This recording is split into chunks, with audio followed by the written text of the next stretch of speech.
Welcome everybody to the quick revision of SA 200 overall objectives of the independent auditor and conduct of audit in accordance with the standards on auditing. First and foremost, let us now analyze the heading of the standard. The first part of the heading speaks about the overall objectives of the auditor. What are they? There are two main objectives of an auditor. The first one is to obtain a reasonable assurance that the financial statements are free from material misstatements. This is done in order to express an opinion on the financial statements that are prepared in accordance with the applicable financial reporting framework. The second objective is to report on the financial statements and to communicate as required by the standards of auditing in accordance with the findings of the auditor. So these are the two objectives of the auditor. The second part speaks about conduct of the audit in accordance with the standards. So what does this mean?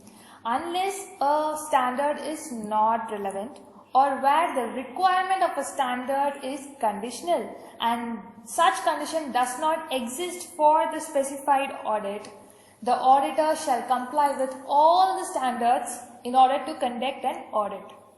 So in order to comply with all the standards, the auditor need to understand the entire text of all the standards, including the explanatory notes. And he shall not represent compliance unless the standards requirements have been complied by the auditor. In order to comply, how do you check whether the standards has been complied? The objectives of each standard has to be achieved. There shall be sufficient appropriate audit evidence to be obtained, and in case where additional procedures are carried out which is beyond those mentioned in the standards, those have to be verified so that it doesn't contradict with the objectives of the standard. So this is the heading. This SA 200 also speaks about the requirements for the audit. There are 4 requirements. The first requirement is the ethical requirement. Ethical requirements are nothing but the code of ethics issued by the ICAI.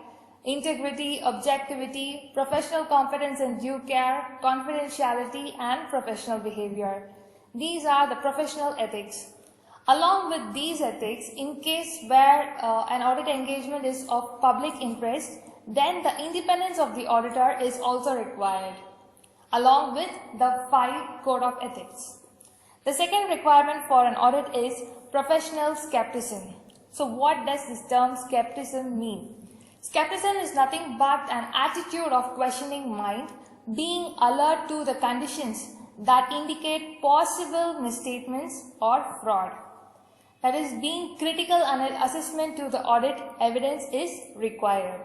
The third requirement for an audit is professional judgment. Judgment is necessary in case deciding of materiality, audit procedures, deciding the nature, timing and extent of audit procedures, in deriving conclusions from the audit evidences and audit risk. So in all these cases, you need to have professional judgment. So we could say that professional judgment is necessary to be put in throughout the audit. So what does professional judgment actually mean? It means application of the relevant training, knowledge and experience in order to take informed decisions. It is not taking decisions, it is about taking informed decisions, and those decisions have to be appropriately documented. The fourth and the final requirement for an audit is sufficient appropriate audit evidence.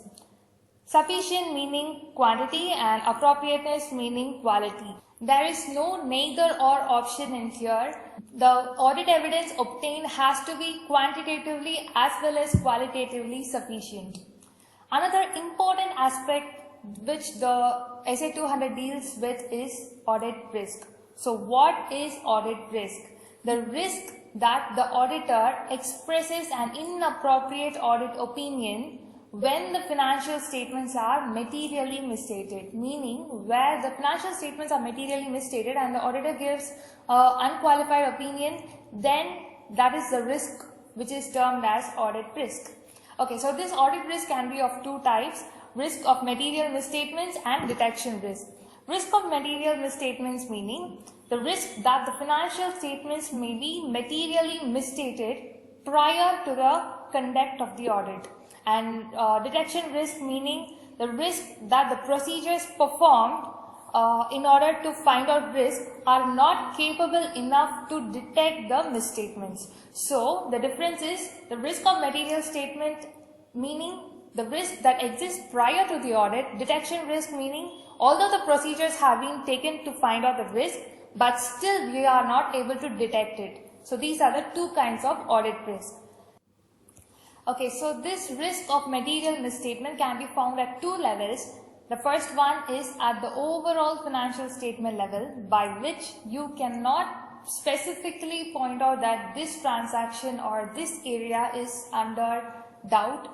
So by which we are doubting the entire financial statements. The second level is assertion level, by which you can particularly point out that this balance or this class of transaction or this way of presenting or disclosure the items in the notes is the reason for material misstatements.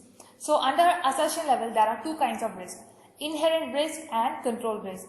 Inherent risk is nothing but the possibility that the material misstatements are present before consideration of a control.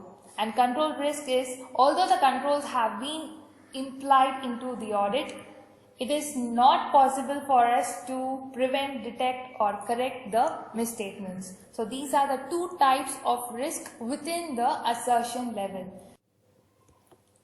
Inherent risk and control risk are inversely related to detection risk, meaning where the inherent and control risk is high, then the detection risk will be lower. Where the inherent and control risk is low, then the detection risk will be higher. So these are inversely related. So by this we come to the conclusion of Essay 200. I hope it was useful. Thank you everybody for listening.